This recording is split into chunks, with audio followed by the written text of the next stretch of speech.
নমস্কার বন্ধুরা, আমি সুশোভন আর আপনারা দেখছেন অদ্ভুত অথচ বাস্তব। আজকের এপিসোডটা আর পাঁচটা সাধারণ জিওপলিটিক্যাল ভিডিওর মতো নয়। আজ আমরা এমন একটা বিষয় নিয়ে আলোচনা করব যা শোনার পর প্রত্যেক ভারতবাসীর রক্ত গরম হতে বাধ্য। এতদিন আমরা শুনেছি যে পাকিস্তান বর্ডার বা এলওসিতে সিজফায়ার ভায়োলেশন করছে, কিন্তু এবার সাহস বা বলা ভালো দুঃসাহস এতটাই বেড়ে গেছে যে তারা সরাসরি ভারতের সার্বভৌমত্বের প্রতীক, আমাদের গর্ব লালকেল্লা বা রেড ফোর্ট নিয়ে কথা বলছে। হ্যাঁ, ঠিকই শুনছেন। রিসেন্টলি দিল্লি ব্লাস্টের ঘটনার ঠিক পরেই পাকিস্তান অকুপাইড কাশ্মীর বা পিওকের একজন তথাকথিত লিডার যে ভাষায় ভারতকে হুমকি দিয়েছে এবং যেভাবে আমেরিকার অফিসিয়াল রিপোর্টে চীনের ভূমিকা সামনে এসেছে তা আমাদের চোখ খুলে দেওয়ার জন্য যথেষ্ট। আজ আমরা কোনো ডিপ্লোম্যাটিক বা কূটনৈতিক ভাষায় কথা বলবো না। আজ কথা হবে একদম সোজাসাপটা গ্রাউন্ড রিয়েলিটি এবং হার্ড ফ্যাক্টস নিয়ে।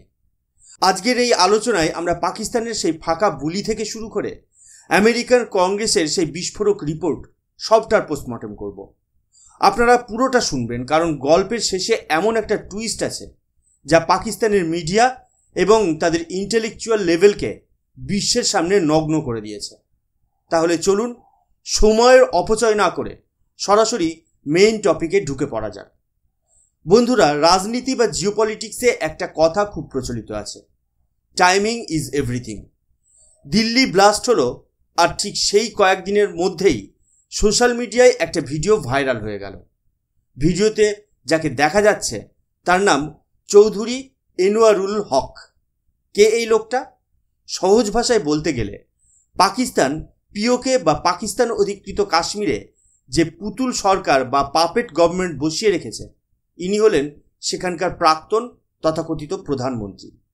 17 নভেম্বর 2025 ওনার মেয়াদ শেষ হয়েছে, বা বলা ভালো মেয়াদ শেষ হওয়ার সময় উনি এমন একটা স্টেটমেন্ট দিলেন যা পরিষ্কার বুঝিয়ে দিচ্ছে পাকিস্তানের হাইকমান্ড বা তাদের এস্টাবলিশমেন্ট আসলে কি চাইছে। এনওয়ারুল হক ক্যামেরার সামনে বুক ফুলিয়ে স্বীকার করছেন যে পাকিস্তান ভারতকে হিট করেছে এবং সেই হিট করার রেঞ্জটা নাকি লালকেল্লা থেকে শুরু করে কাশ্মীরের জঙ্গল পর্যন্ত বিস্তৃত। এই লোকটা পরিষ্কার ভাষায় বলছে, আমি নরেন্দ্র মোদীকে চ্যালেঞ্জ করেছি, তার হুকুমতকে ললকারা দিয়েছি। ভাবুন একবার, একটা দেশের প্রাক্তন প্রধানমন্ত্রী দাবি করা লোক পাবলিকালি স্বীকার করছে যে তারা বর্ডার ক্রস করে ভারতকে ব্লিড করার চেষ্টা করেছে এবং ভবিষ্যতেও করবে। এখন প্রশ্ন হলো, এই আনোয়ারুল হক কি নিজের ইচ্ছায় এসব বলছে, নাকি এর পেছনে অন্য কেউ আছে? দেখুন, পাকিস্তানের স্ট্রাকচারটা আমাদের বুঝতে হবে। ওখানে যে ডেমোক্রেসি বা গণতন্ত্র দেখানো হয় সেটা একটা ভাওতা ছাড়া আর কিছু নয়। পিওকেতে যাকে প্রধানমন্ত্রী করে বসানো হয় তাকে হতে হয় পাকিস্তান আর্মির সব থেকে চাটুকার বা লয়ালিস্ট। এই আনোয়ারুল হক কোনো র্যান্ডাম পলিটিশিয়ান নন, ইনি সেই হাইব্রিড রিজিমের একটা গুরুত্বপূর্ণ পার্টস মাত্র।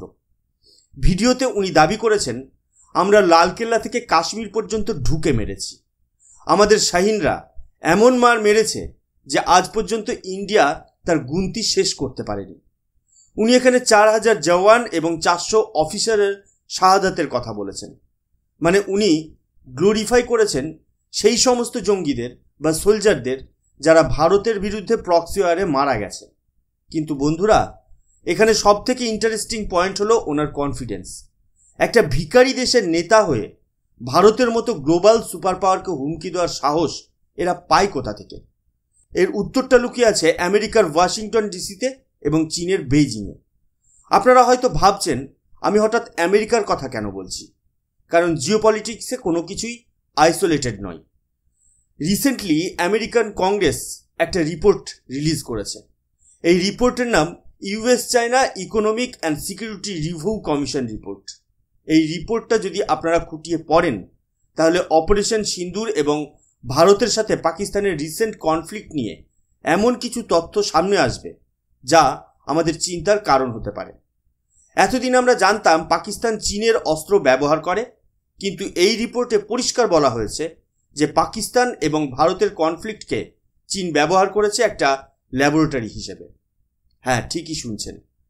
চীন দেখতে চেয়েছিল তাদের তৈরি উইপন্স বা অস্ত্র ভারতের ফ্রেঞ্চ রাফাল বা রাশিয়ার S-400 সামনে টেকে কিনা। আমেরিকা তাদের রিপোর্টে লিখছে, Pakistan's military success over India showcased Chinese weaponry. মানে আমেরিকা ইনডাইরেক্টলি বা পরোক্ষভাবে পাকিস্তানের প্রোপাগান্ডাকে শিলমোহর দিচ্ছে। তারা বলছে পাকিস্তানের নাকি মিলিটারি সাকসেস হয়েছে, যেখানে আমরা জানি গ্রাউন্ড রিয়েলিটি কি। বালাকোটের পর কি হয়েছিল বা রিসেন্ট স্কারমিশে কি হয়েছে সেটা আমরা জানি, কিন্তু আমেরিকা কেন এমন রিপোর্ট লিখল? এখানেই আসছে আসল খেলা। এটাকে বলা হয় ন্যারেটিভ ওয়ারফেয়ার বা ইনফরমেশন ওয়ারফেয়ার। আমেরিকা খুব ভালো করেই জানে ভারতের রাইজ বা উত্থানকে আটকাতে হলে পাকিস্তানকে জিইয়ে রাখা দরকার। ডোনাল্ড ট্রাম্প বা আমেরিকার রিপাবলিকান পার্টি মুখে যতই ভারতের বন্ধু হোক, দিনের শেষে তাদেরও একটা ফেভারিট জেনারেল থাকে। মিশিগান স্টেট ইউনিভার্সিটির প্রফেসর মোহাম্মদ আউবের একটা আর্টিকেলে পরিষ্কার লেখা হয়েছে যে ফিল্ড মার্শাল আসিম মুনির হলেন ট্রাম্পের ফেভারিট মার্শাল। ইতিহাস সাক্ষী আছে, যখনই পাকিস্তানে মিলিটারি রুল বা জেনারেলদের দাপট বেড়েছে, তখনই আমেরিকা পাকিস্তান রিলেশনশিপ বা সম্পর্ক অল টাইম হাই বা শিখরে পৌঁছেছে। আর ঠিক সেই সময় ভারত সীমান্তের টেনশন বেড়েছে। কার্গিল যুদ্ধের সময়ও পারভেজ মুশারফ ছিলেন, আর এখনও আসিম মুনির আছেন। প্যাটার্নটা কি আপনারা ধরতে পারছেন?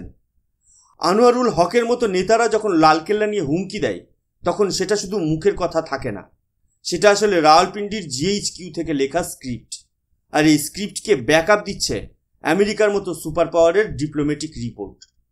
আমেরিকার এই রিপোর্টে আরও একটা মারাত্মক বিষয় উল্লেখ করা হয়েছে, সেটা হলো ফেক নিউজ বা ডিসইনফরমেশন ক্যাম্পেইন। রিপোর্টে বলা হয়েছে চীন একটা বিশাল বড় AI জেনারেটেড ইমেজ ক্যাম্পেইন চালিয়েছিল। তারা আর্টিফিশিয়াল ইন্টেলিজেন্স বা AI ব্যবহার করে ফেক ছবি তৈরি করেছিল, যেখানে দেখানো হচ্ছে ভারতের রাফাল জেট ধ্বংস হয়ে পড়ে আছে। আপনারা সোশ্যাল মিডিয়ায় হয়তো এমন অনেক ছবি দেখেছেন। এগুলো আসলে ভিডিও গেম বা AI দিয়ে তৈরি। কিন্তু কেন? কারণ বাস্তবে তারা রাফেলকে ছুঁতেও পারেনি। ফ্রান্সের ইন্টেলিজেন্স রিপোর্ট অনুযায়ী চীন এই ফেক ক্যাম্পেইন চালিয়েছিল যাতে ইন্দোনেশিয়া বা অন্যান্য দেশ ফ্রান্সের থেকে রাফাল না কিনে এবং চীনের J-35 জেট কেনে। মানে বুঝতে পারছেন? ভারতের উপর হামলাটা শুধু ফিজিক্যাল বর্ডারে হচ্ছে না, হামলাটা হচ্ছে সাইকোলজিক্যাল এবং ইকোনমিক ফ্রন্টেও। পাকিস্তান এখানে চীনের হাতের পুতুল, যারা ভারতের বিরুদ্ধে এই প্রোপাগান্ডা ছড়াতে সাহায্য করছে। আমেরিকা তাদের রিপোর্টে লিখছে যে ভারতের 3টে জেট নাকি ডাউন হয়েছে, কিন্তু তারা এটাও স্বীকার করছে যে all may not have been Rafales, এবং তাদের কাছে কোনো কনফার্মেশন নেই। অথচ ট্রাম্প বা পাকিস্তানের নেতারা দাবি করেই যাচ্ছেন যে 8টা জেট পড়েছে। এই যে কনফিউশন তৈরি করা, এটাই হলো 5th জেনারেশন ওয়ারফেয়ার। সত্যটা কি সেটা বড় কথা নয়, মানুষ কি বিশ্বাস করছে সেটাই আসল। এখন প্রশ্ন হলো ভারত কি করবে? পাকিস্তানের defence minister Khawaja Asif recently বলেছেন, we can't rule out an all out war. মানে তারা যে কোনো সময় পূর্ণাঙ্গ যুদ্ধের জন্য প্রস্তুত। তারা ভারতকে বিশ্বাস করে না। আরে বিশ্বাস তো আমরাও তোমাদের করি না, কিন্তু তাদের এই কনফিডেন্সের কারণ হলো তারা ভাবছে আমেরিকা তাদের বাঁচিয়ে নেবে, যেমনটা অতীতে হয়েছে। কিন্তু বন্ধুরা, এবারের ভারত আগের ভারত নয়। পাকিস্তান ভাবছে তারা ছোটোখাটো যুদ্ধ বা স্মল স্কেল কনফ্লিক্ট করে ভারতের কিছু অংশ দখল করবে বা ভারতকে ব্যস্ত রাখবে। এটাকে বলা হয় tactical victory for strategic gain. কিন্তু তারা ভুলে যাচ্ছে ভারত এখন আর ডিফেন্সিভ মোডে নেই। আনোয়ারুল হক যখন বলে লালকেল্লা থেকে কাশ্মীর, তখন তারা আসলে ভারতের ধৈর্য পরীক্ষা করছে। কিন্তু এই হুমকিগুলোকে আমাদের ইমোশনালি না নিয়ে স্ট্র্যাটেজিক্যালি দেখতে হবে। পাকিস্তান চাইছে ভারত আগে রিয়্যাক্ট করুক, যাতে তারা ভিকটিম কার্ড খেলতে পারে। আমেরিকা তখন বলবে, দেখুন 2 নিউক্লিয়ার পাওয়ারের মধ্যে টেনশন বাড়ছে, আমাদের মধ্যস্থতা করতে দিন। আর কাশ্মীর ইস্যুতে নাক গলানোর এটাই তাদের পুরনো অভ্যাস। ভিডিওর এই পর্যায়ে এসে একটা মজার কিন্তু সিরিয়াসলি বিষয় শেয়ার করি। পাকিস্তানের মিডিয়া এবং তাদের প্রোপাগান্ডা মেশিনারি কতটা হাস্যকর হতে পারে তার প্রমাণ দিয়েছে তাদেরই সবথেকে বড় নিউজ পেপার ডন। আপনারা জানেন জেনারেটিভ AI বা ChatGPT এখন সব জায়গায়। পাকিস্তানের এই তথাকথিত এলিট নিউজ পেপার একটা আর্টিকেল পাবলিশ করেছে, যেটা পুরোটাই AI দিয়ে লেখা। সমস্যাটা সেটা নয়, সমস্যা হলো এআই যখন লেখাটা জেনারেট করে দেয় তখন শেষে লিখেছিল, if you want I can also create an even snappier front page style. অর্থাৎ এআই তার ইউজারকে অপশান দিচ্ছিল। ডন পত্রিকার এডিটাররা এতটাই অপদার্থ বা অলস যে তারা এই লাইনটা ডিলিট না করেই পুরোটা ছাপিয়ে দিয়েছে। ভাবুন একবার, যে দেশের মেন স্ট্রিম মিডিয়ার এই অবস্থা, যারা একটা প্যারাগ্রাফ চেক করতে পারে না, তারা নাকি ভারতের সাথে সাইবার ওয়্যার বা ইনফরমেশন ওয়্যার লড়বে। এটা দেখে হাসি পেলেও এর মধ্যে একটা ওয়ার্নিং আছে। জেনারেটিভ এআই যেমন কাজের জিনিস, ভুল হাতে পড়লে বা অশিক্ষিত হাতে পড়লে সেটা ব্লান্ডার তৈরি করে, কিন্তু পাকিস্তান এই টেকনোলজিকে ব্যবহার করছে ফেক ইমেজ আর ফেক ভিডিও বানাতে। তাদের দক্ষতা নেই সত্যিটা দেখানোর, তাই তারা মিথ্যেকে এআই দিয়ে সুন্দর করে সাজাচ্ছে। তো বন্ধুরা, পুরো পরিস্থিতিটা যদি আমরা সাম আপ করি তাহলে কি দাঁড়াচ্ছে? একদিকে পাকিস্তানের রাজনৈতিক নেতারা, যারা আসলে আর্মির মুখপাত্র, তারা লালকেল্লায় হামলার হুমকি দিচ্ছে এবং পুরনো হামলার দায় স্বীকার করছে। অন্যদিকে আমেরিকা এবং চীন, যারা নিজেদের স্বার্থে পাকিস্তানকে ব্যবহার করছে ভারতকে চাপে রাখার জন্য। আমেরিকার রিপোর্ট চীনের অস্ত্রের প্রশংসা করছে, ভারতের রাফাল নিয়ে সন্দেহ ছড়াচ্ছে। আর পাকিস্তান ভাবছে তারা এই সুযোগে কাশ্মীর ইস্যুতে আবার আগুন জ্বালাবে। কিন্তু তারা ভুলে গেছে, অপারেশন সিন্দুর হোক বা বালাকোট, ভারত প্রমাণ করেছে যে আমরা ঘরে ঢুকে মারতে জানি। আনোয়ারুল হকের মতো এই ভিডিও হয়তো তাদের ডোমেস্টিক অডিয়েন্সকে খুশি করার জন্য, তাদের জিহাদি সেন্টিমেন্টকে উস্কে দেওয়ার জন্য। কিন্তু ভারত সরকার এবং ভারতীয় সেনা খুব ভালো করেই জানে কখন এবং কোথায় জবাব দিতে হবে। আমাদের মনে রাখতে হবে, এই যুদ্ধটা শুধু বর্ডারে নয়, এই যুদ্ধটা এখন আমাদের ফোনের স্ক্রিনেও চলছে। এই যে fake news, AI generated image এবং ফলস ন্যারেটিভ, এগুলো সবই যুদ্ধের অংশ। পাকিস্তান এবং তাদের প্রভুরা চাইছে আমাদের মনোবল ভেঙে দিতে, আমাদের মধ্যে কনফিউশন তৈরি করতে। কিন্তু আমরা যদি সজাগ থাকি, আমরা যদি ফ্যাক্টস চেক করি এবং আমাদের সেনার উপর ভরসা রাখি, তাহলে ওদের এই লালকেল্লা থেকে কাশ্মীরের স্বপ্নই থেকে যাবে। আনোয়ারুল হকরা আসবে এবং যাবে, কিন্তু ভারতের সার্বভৌমত্ব অটুট ছিল এবং থাকবে। আজকের এই জিওপলিটিক্যাল বিশ্লেষণ যদি আপনাদের ভালো লেগে থাকে এবং আপনারা যদি চান ভারতের জাতীয় নিরাপত্তা নিয়ে এরকম আরও আনবায়াসড এবং ইনডেপথ ভিডিও আমি নিয়ে আসি, তাহলে অবশ্যই কমেন্ট করে জানান। আর হ্যাঁ, জেনারেটিভ এআই এর যুগ এটা, তাই প্রযুক্তিকে ভয় না পেয়ে সেটাকে শিখুন, যাতে কেউ আপনাকে ডন পত্রিকার মতো বোকা বানাতে না পারে। দেখা হচ্ছে পরের এপিসোডে। ততক্ষণ পর্যন্ত ভালো থাকবেন, সতর্ক থাকবেন। জয় হিন্দ, জয় ভারত।